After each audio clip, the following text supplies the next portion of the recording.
Hello everyone, how are you. उम्मीद करता हूँ आप सब स्वस्थ होंगे और मैं बता दूं मैं भी बहुत अच्छा हूँ। तो चलिए आज की क्लास स्टार्ट करते हैं। This is lecture 2 on depreciation for class 11।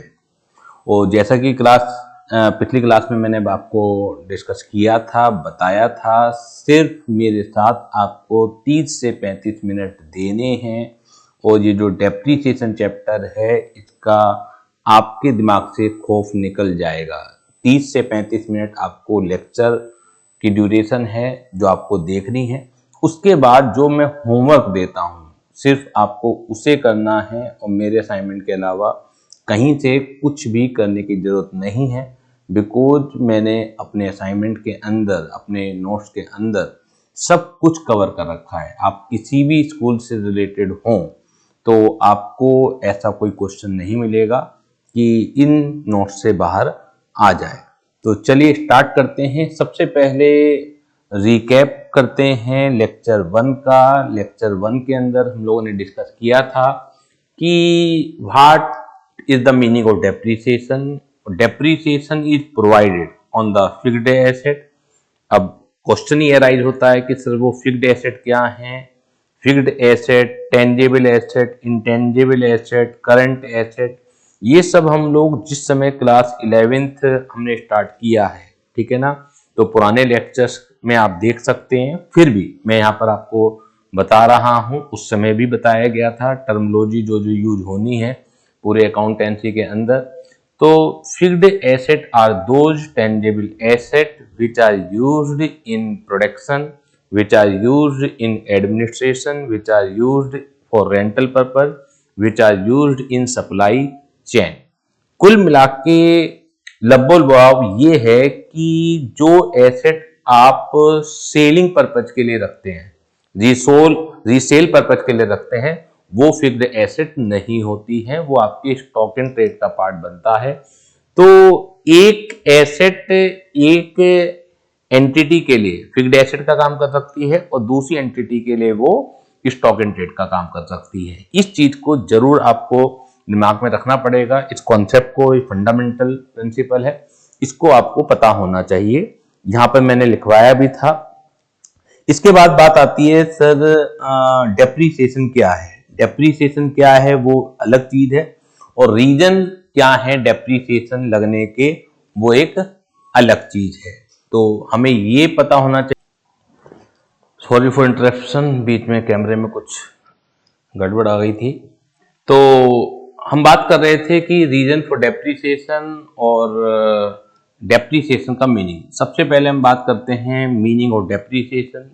Depreciation is nothing but the allocation of cost of fixed asset over it's useful life. जो भी हम फिक्स्ड एसेट में परचेज करते हैं, जो भी कॉस्ट है, तो उस कॉस्ट को हम धीरे धीरे करके उसकी यूजफुल लाइफ में बांट देते हैं। इसी को कहा जाता है डेप्रिसिएशन। इसी को कहा जाता है डेप्रिसिएशन। मैंने लास्ट क्लास में एक एग्जांपल आपके साथ डिस्कस किया था कि एक प्लांट की कॉस्ट है 1 लाख और उसकी एस्टिमेटेड यूजफुल लाइफ है 10 ईयर। तो कैन वी से कि in each and every year हम लोग 10,000 का डेप्रिसिएशन लगा दें, सो दैट कि 10 साल के बाद जो उसकी कॉस्ट है, कॉस्ट ऑफ प्लांट है, वो क्या हो जाएगी, राइट ऑफ हो जाएगी, वो एमोर्टाइज हो जाएगी। ठीक है, तो इसी को कहा जाता है डेप्रिसिएशन। और कंपनीज एक्ट 2013 ने भी इसी डेफिनेशन के ऊपर अपनी मोहर लगा चुकी है। और कंपनीज एक्ट 2013 कहता है systematic allocation of depreciable amount of an asset over useful life. यानी कि आप एक सिस्टम बनाएंगे, सिस्टमेटिक एलोकेशन करेंगे डेप्रिसिएबल अमाउंट का। और डेप्रिसिएबल अमाउंट क्या होती है, डेप्रिसिएबल अमाउंट होती है कॉस्ट ऑफ एसेट। यानी कि जो भी एसेट की कॉस्ट है वो ही डेप्रिसिएबल अमाउंट है। तो systematic allocation of depreciable amount of an asset over it's useful life, it is called depreciation. Now the time is reason for charging depreciation, यानी कि रीजन क्या है, क्यों डेप्रिसिएशन लगता है, क्यों एराइज होता है डेप्रिसिएशन। डेप्रिसिएशन के बहुत सारे रीजन हैं, अलग अलग परिस्थितियों में अलग अलग रीजन अप्लाई होता है। वियर एंड टियर है, पैसेज ऑफ टाइम है, ऑब्सोलिसेंस है, मार्केट वैल्यू फॉल है और डिप्लेशन है। इसकी डिटेल स्टडी मैंने पिछली क्लास में आपको मैं करा चुका हूं। ऑब्जेक्टिव ऑफ डेप्रिसिएशन, हम लगाते क्यों हैं, वो तो कारण होगा कि डेप्रिसिएशन होता क्यों है, लेकिन हम लगाते क्यों है फाइनेंशियल अकाउंट में। तो without providing depreciation we can not present our financial statement as a true and fair view. अगर आपको एक्चुअल पोजीशन अपने फाइनेंशियल स्टेटमेंट की उसके यूजर्स के सामने प्रेजेंट करनी है तो you have to provide the depreciation. ऐसा नहीं हो सकता कि आपने कोई एसेट 5 साल पहले 5 लाख रुपए की खरीदी है और आप अपनी पोजीशन स्टेटमेंट यानी कि बैलेंस शीट के अंदर अभी भी उसे 5 लाख रुपए की दिखला रहे हैं और उसके यूजर आप समझ रहे हैं कि आपके पास तो 5 लाख रुपए की एसेट है, अब उसकी मार्केट वैल्यू 5 लाख रुपए नहीं होगी। तो हमें डेप्रिसिएशन प्रोवाइड करना है सो दैट कि हमेशा हमारे यूजर्स को हमारी सही स्थिति का पता लग सके, ट्रू फाइनेंशियल पोजीशन का पता लग सके। Correct profit calculation without providing depreciation we can not calculate correct profit. Profit का मतलब क्या होता है? प्रॉफिट का मतलब ये होता है कि रेवेन्यू यानी कि जो आपके पास ऑपरेशन से पैसा आ रहा है minus expenses.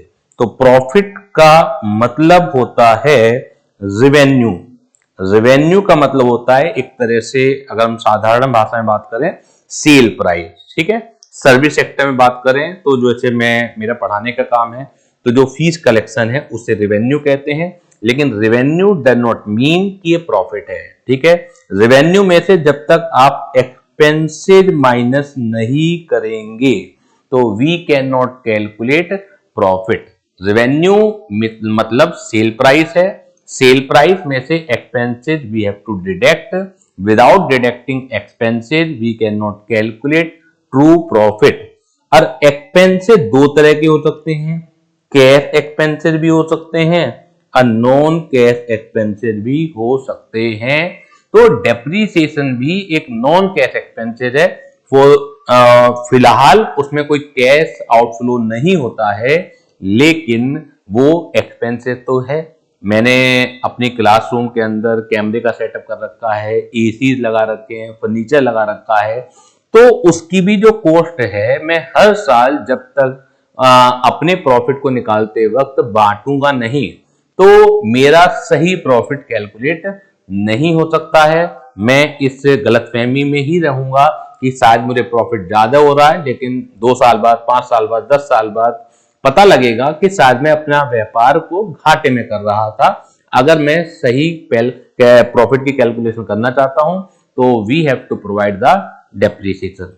Fund for replacement, ये भी एक कारण है अपने बुक्स ऑफ अकाउंट में डेप्रिसिएशन लगाने का कि आज कोई भी हमने एसेट खरीद ली है, हमने एक एसी 50,000 रुपए का खरीद लिया है, उसकी एक लिमिटेड लाइफ है, से 10 ईयर्स लाइफ है, तो मुझे मालूम है कि 10 साल बाद मुझे नए एसी दोबारा से परचेज करने पड़ेंगे।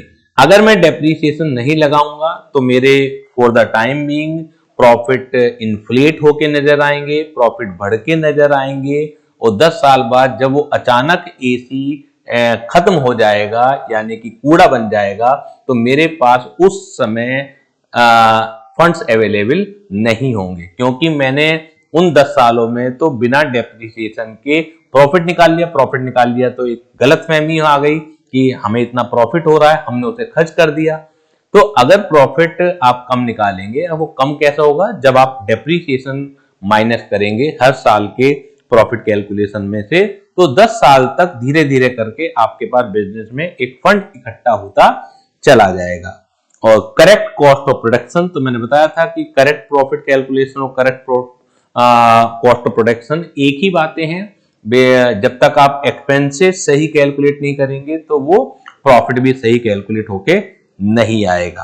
क्लियर है? इसके अलावा हमने डिस्कस किया था मेथड ऑफ कंप्यूटेशन और डेप्रिसिएशन। 2 ही मेथड हैं। कंप्यूटेशन की मैं बात कर रहा हूं यानी कि how to calculate the amount of depreciation. Amount आएगा कैसे, उसके दो ही मेथड हैं, एक मेथड है एसएलएम और एक है आपका डब्ल्यूडीबी जो क्लास 11th के कोर्स में है। उसके अलावा भी मेथड है, लेकिन क्लास 11th के कोर्स में सिर्फ दो ही मेथड है, एसएलएम बोले तो स्ट्रेट लाइन मेथड और डब्ल्यूडीबी बोले तो रिटन डाउन वैल्यू मेथड। एक एक करके हम लोग इन्हें डिस्कस करेंगे।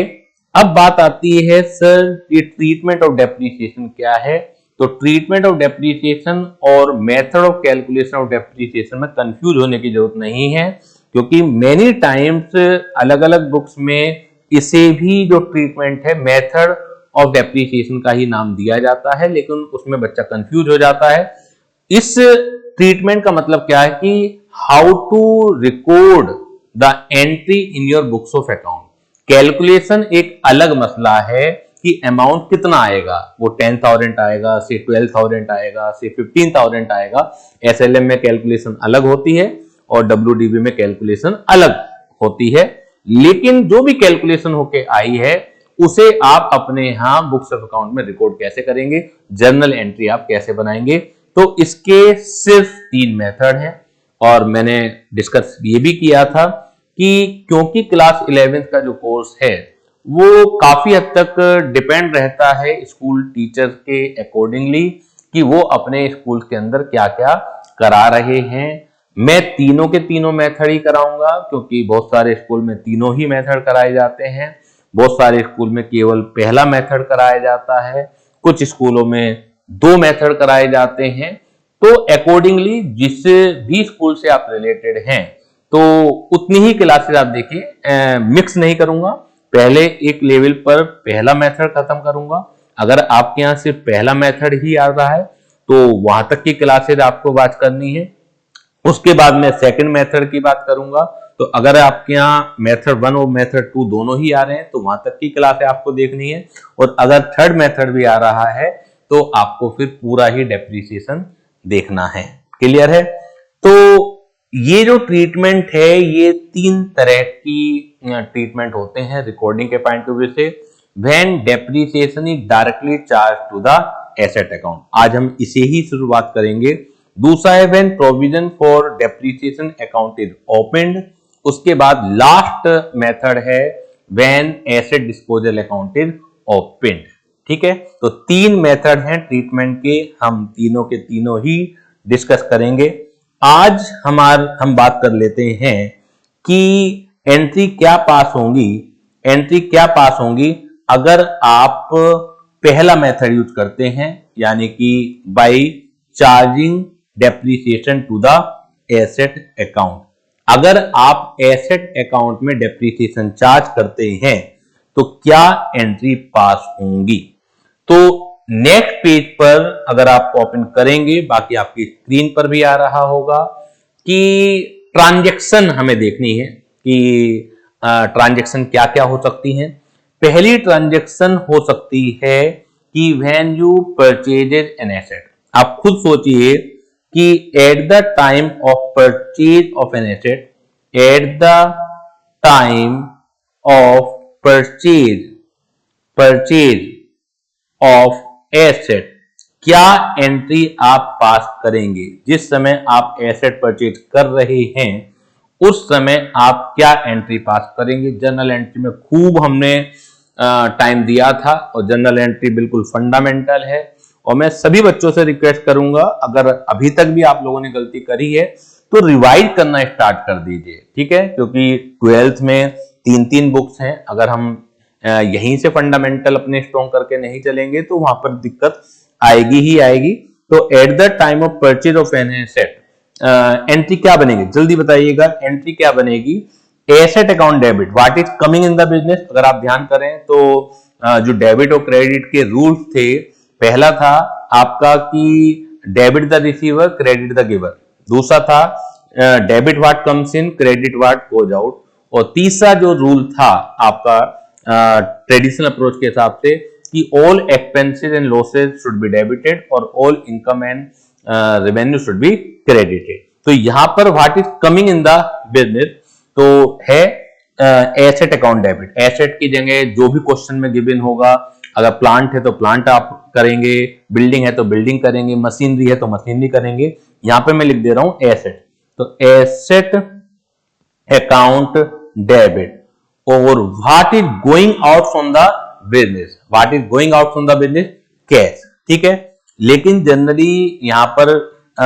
डेप्रिसिएशन में बैंक वर्ड यूज करते हैं, ऑल्दो अगर क्वेश्चन में कुछ भी गिवन नहीं है तो आप कैश अकाउंट भी लगा सकते हैं। मैं जनरल एंट्री में सीखा था, लेकिन ये भी डिपेंड करता है कि आपके स्कूल में बैंक लिखवाते हैं तो आप बैंक यूज कीजिए, अदरवाइज वो नंबर डिडक्ट करेंगे।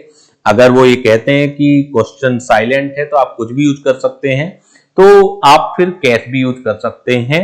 एज पर माई ओपिनियन और जो बेसिक है चीजें, उसके हिसाब से आप कुछ भी यूज कर सकते हैं। और ये भी चीज हम यहाँ एजम्पशन लेके चलते हैं, रियल लाइफ में आप खुद सोचिए, एजम्पशन के कोई गुंजाइश ही नहीं होती है।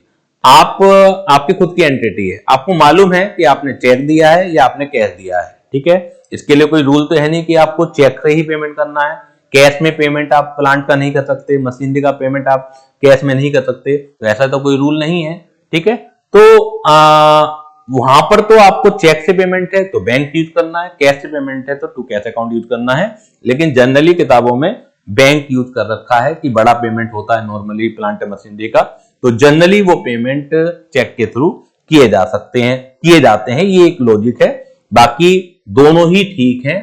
ठीक वो है फिलहाल आपके लिए जो आपके स्कूल में यूज हो रहा है। तो at the time of purchase of an asset, asset account debit to bank account. बताने का देखिए पर्पज मेरा ये है कि अभी आपने कॉमर्स स्टार्ट ही की है, अकाउंट स्टार्ट ही की है, और आगे आपको कैरियर में काफी आगे जाना है, तो कई बार बच्चों को रट जाता है, मतलब विदाउट लॉजिक, कि जब हम जनरल एंट्री करते हैं तो जनरल एंट्री में हम लोग ये सिखाते हैं कि अगर कुछ नहीं गिवन है तो कैश आपको करना है, और बाकी का चेक दिया हुआ है तो बैंक आपको करना ही है।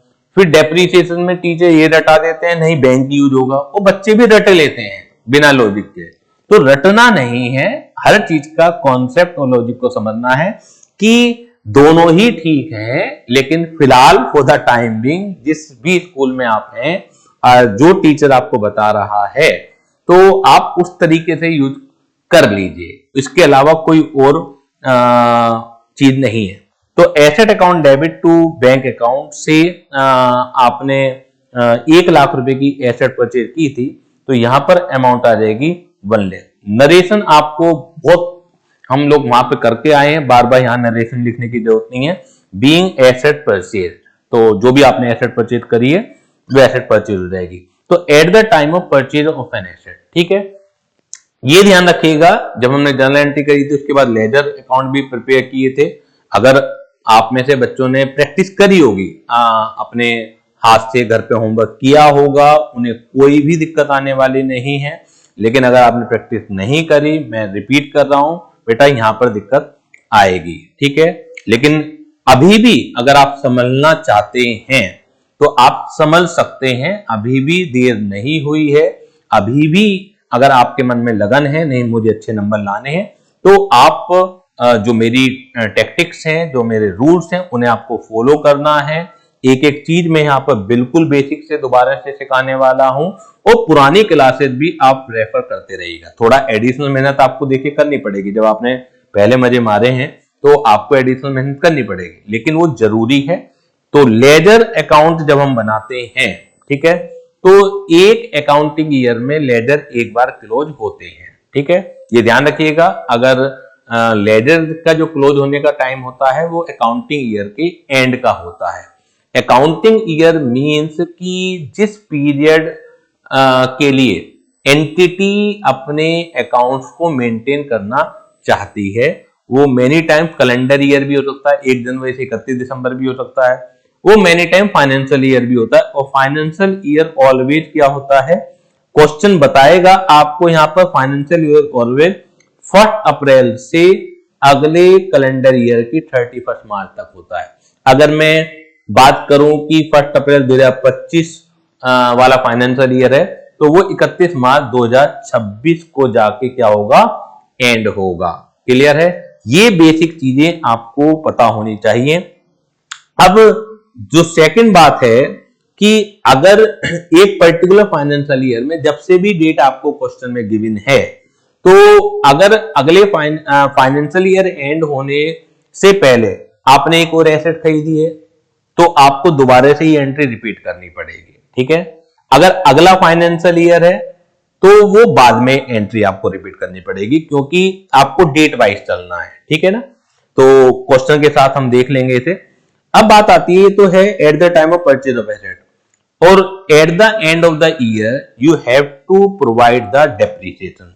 तो at the end of accounting year जब आप डेप्रिसिएशन प्रोवाइड करेंगे, at the end of accounting year provision of depreciation या प्रोवाइडिंग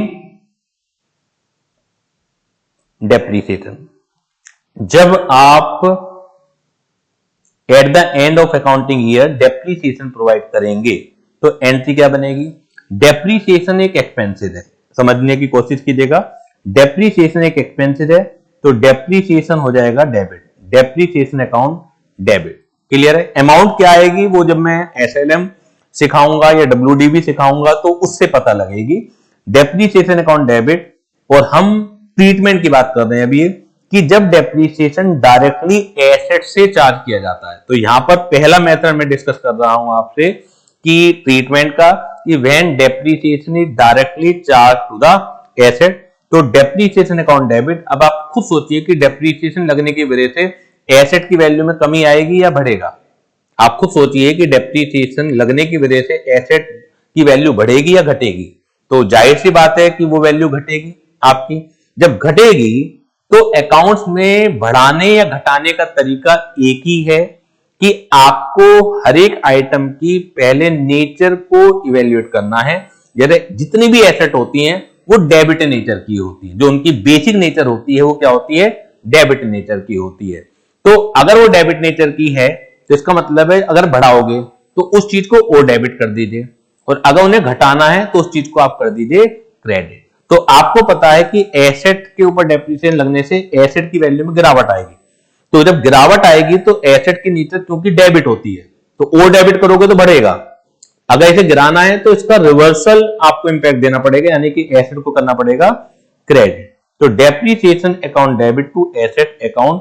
और यहां पर जो भी हम अमाउंट कैलकुलेट करेंगे, ये जो अमाउंट कैलकुलेट की जाएगी ये डिपेंड करेगा कि आप डब्ल्यूडीबी मेथड चार्ज कर रहे हैं या आप एसएलएम मेथड चार्ज कर रहे हैं। मुझे लगता है कि अब आपको क्लियरिटी और आ रही होगी कि हम एंट्री क्या पास करेंगे वो ट्रीटमेंट की बात है, लेकिन हमें अमाउंट क्या लिखेंगे डेप्रिसिएशन का वो मेथड ऑफ कंप्यूटेशन की बात है। तो दो अलग अलग बातें हैं। मेथड ऑफ कंप्यूटेशन आपके सिलेबस में सिर्फ दो हैं, होने के लिए बहुत सारे होते हैं।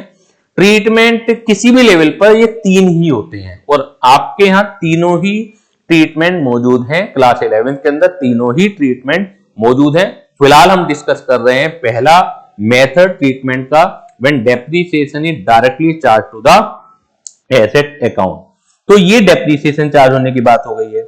अब तीसरी एंट्री बिना कुछ कहे आपको बनानी ही बनानी है, कि जब हम लोगों ने लेजर बताए थे तो उस समय भी आपके सामने डिस्कस किया था, अब उनका यूज करने का समय आ गया है कि जितने भी नॉमिनल अकाउंट होते हैं, नॉमिनल का मतलब होता है जो एक्सपेंसेस के, लॉसेज के, इनकम के अकाउंट होते हैं, वो ईयर एंड पर उनका समागम, यानी कि वो जो ट्रांसफर किए जाते हैं, जैसे कि देश की सारी नदियां कहीं ना कहीं जाके समुद्र में ही मिलती हैं, आपको मालूम होगा। तो ऐसे ही जितने भी नॉमिनल अकाउंट होते हैं उन्हें हमें खत्म करना ही होता है। हर साल के एंड पर उनका बैलेंस नहीं निकाला जाता, हर साल के एंड पर उन्हें खत्म करना ही होता है, और खत्म करने का जरिया प्रॉफिट एंड लॉस अकाउंट होता है। कुछ जगह ट्रेडिंग अकाउंट भी होता है, तो वो जब हम फाइनल अकाउंट चैप्टर पढ़ेंगे तो वो और सीख लेंगे और क्लैरिटी आती रहेगी। फिलहाल मैंने आपके सामने बस रख दिया, कभी आप जब फाइनल अकाउंट हम बात करें तो उस समय कहें कि सर आपने तो P&L ही बताया था, अभी मैं ट्रेडिंग नहीं बता सकता, आपको पता ही नहीं है ट्रेडिंग अकाउंट का। तो ये खर्चा जो है वो समाप्त हो जाएगा कहां जाके, P&L अकाउंट में। तो खत्म करने का तरीका सोचिए क्या होता है। इससे पहली एंट्री में डेप्रिसिएशन क्या है, डेबिट है, तो इसे खत्म करेंगे अकाउंटिंग में तो क्या करना पड़ेगा, क्रेडिट करना पड़ेगा। अगर आप वो डेबिट कर देंगे तो खत्म थोड़ी होगा।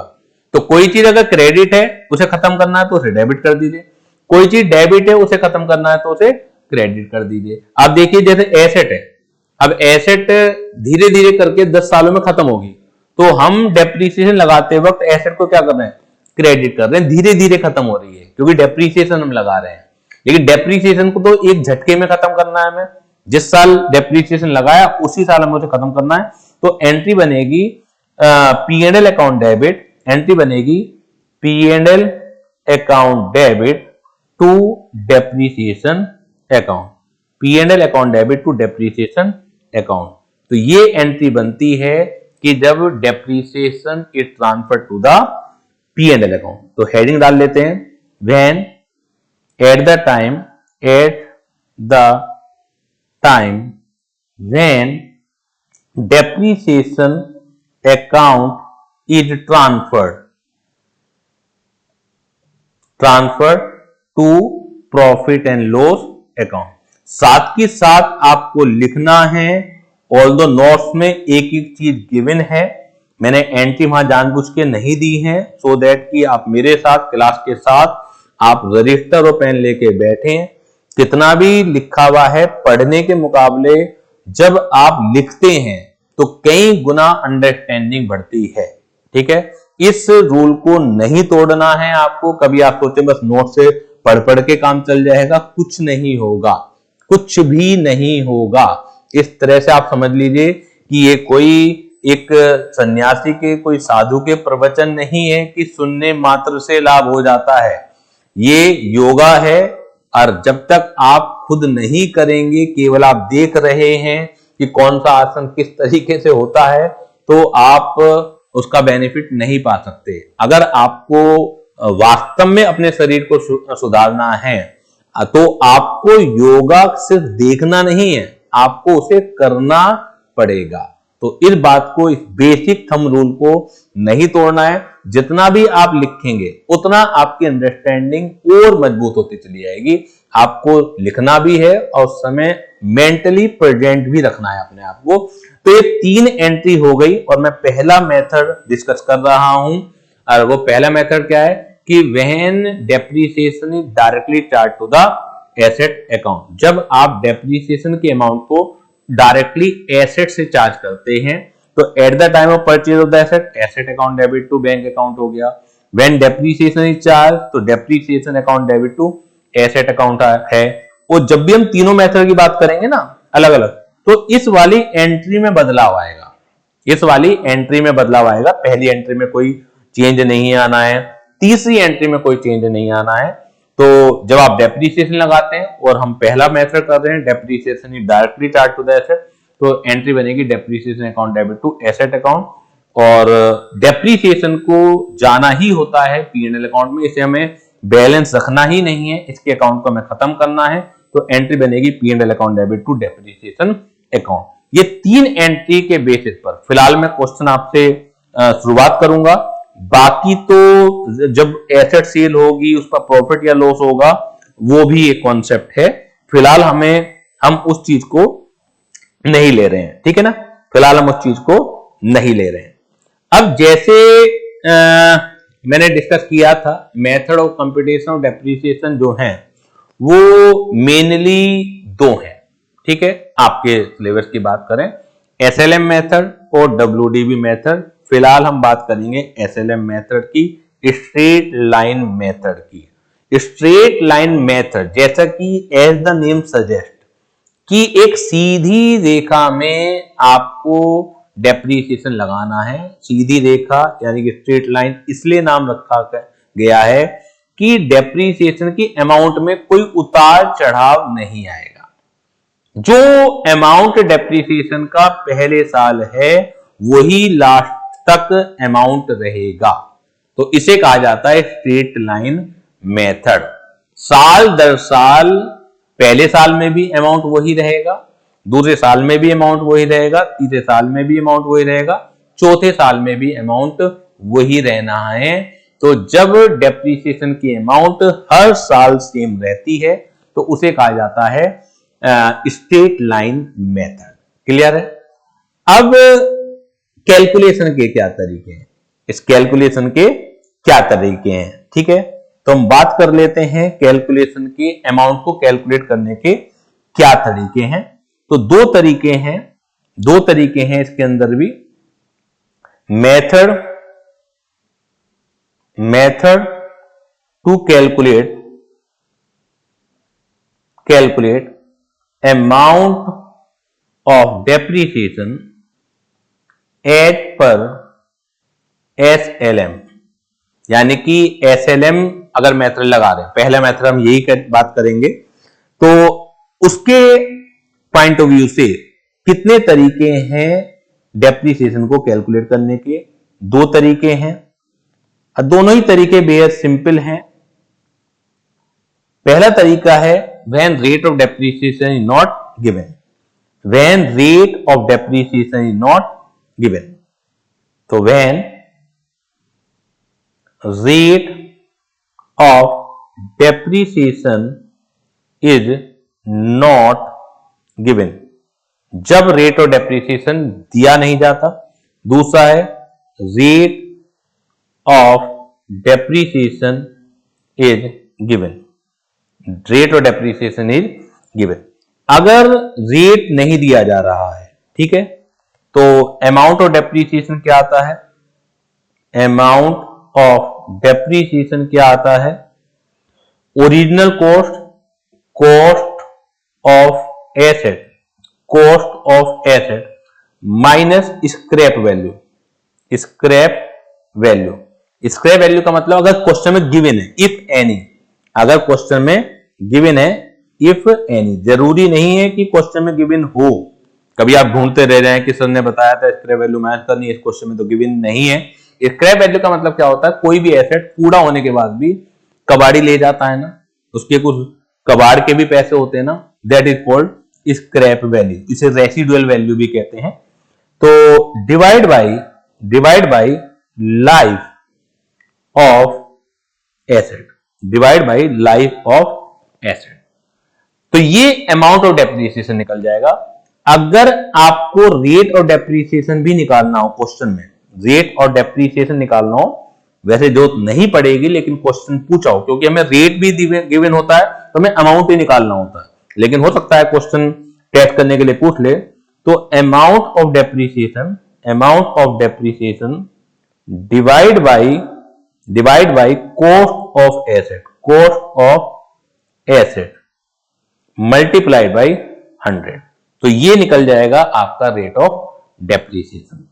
अब इसके बेसिस पर हम प्रैक्टिस प्रॉब्लम अपनी 1 करते हैं। जल्दी से नोट निकाल लीजिए, और अगर ये अभी आपके पास नहीं है तो स्क्रीन पर कंसंट्रेट कीजिए।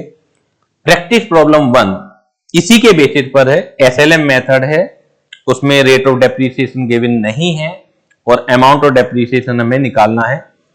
Aarav purchase a machinery for 95,000। Aarav ने एक मशीनरी 95,000 में परचेज की है। He spend 12,000 on transportation and installation. ये जब जनरल एंट्री में करा रहा था उस समय भी बताया था कि कोई भी अगर आप एसेट खरीदते हैं तो जब तक उसे रेडी फॉर यूज नहीं कर लेते, या उसके लाने के खर्चे, इंस्टॉलेशन के खर्चे, वो सारे के सारे आपको एसेट की कॉस्ट में ही जोड़ने हैं। वो सारे के सारे खर्चे आपको एसेट की कॉस्ट में जोड़ने हैं। तो यहां पर भी आपको एसेट की कॉस्ट में जोड़ने हैं, यानी कि जो कॉस्ट ऑफ मशीन जो 95,000 दिख रही है वो सिर्फ 95,000 नहीं होगी, उसमें 12,000 और ऐड करना पड़ेगा। तो Aarav purchase a machinery for 95,000, he spent 12,000 on transportation and installation. The machine is estimated useful life is 10 years with a residual value of 20,000. Calculate depreciation for the year ending 31st March. इस बात को ध्यान रखिएगा कि आपका जो year ending है वो है क्या। तो calculate depreciation for the year ending 31st March 2025 under SLM method if machine was purchased on. तो SLM मेथड ही मैं सिखा रहा हूं। SLM मेथड ये आपको यूज करना है।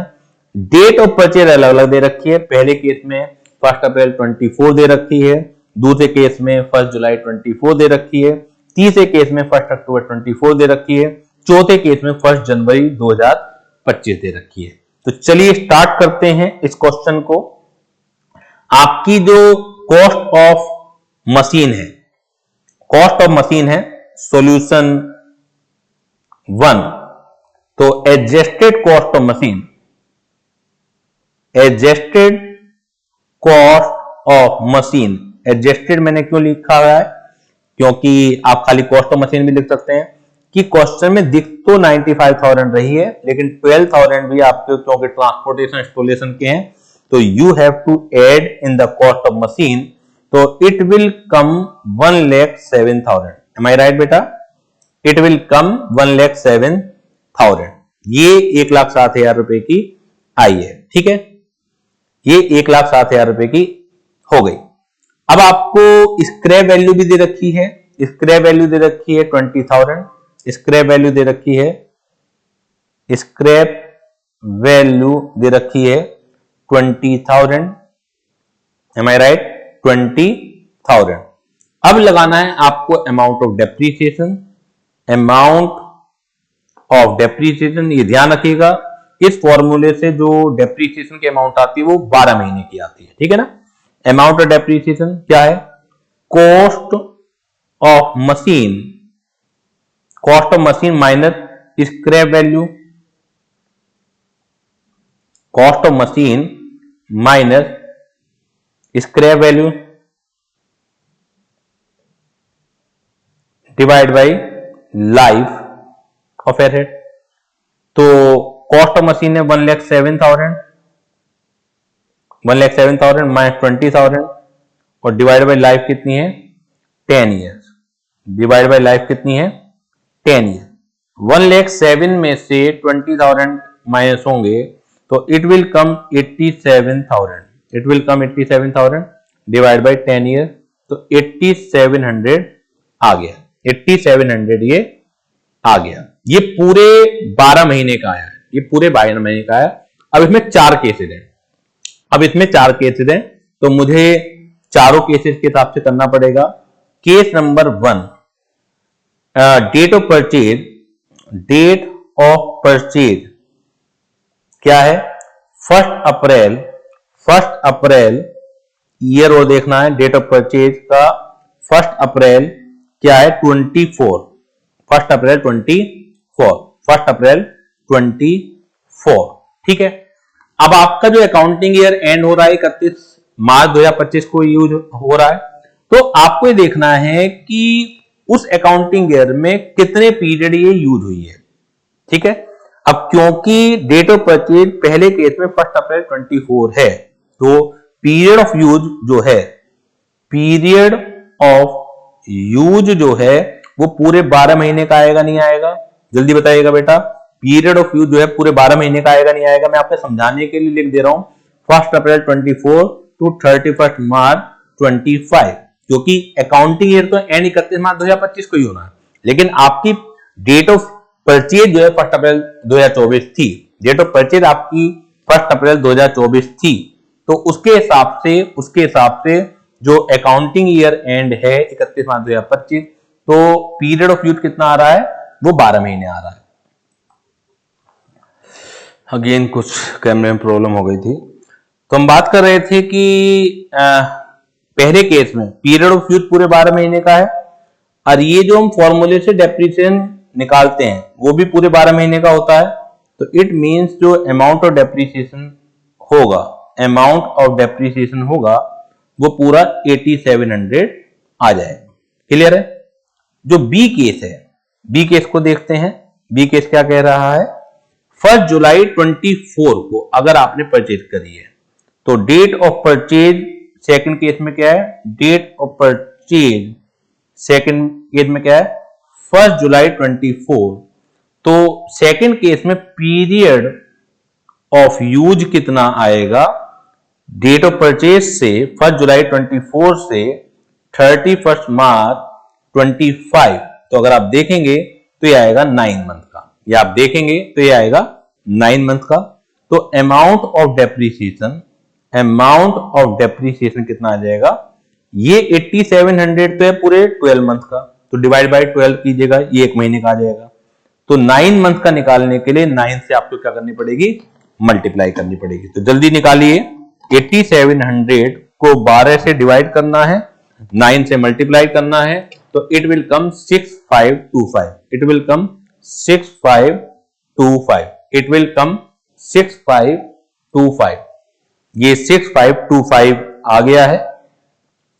थर्ड केस जो है, यानी कि जो सी केस है, उसमें डेट ऑफ परचेज देखिएगा क्या है, date of purchase next case में क्या है, 1 अक्टूबर 24, तो डेट ऑफ परचेज जो है वो है 1 अक्टूबर 24।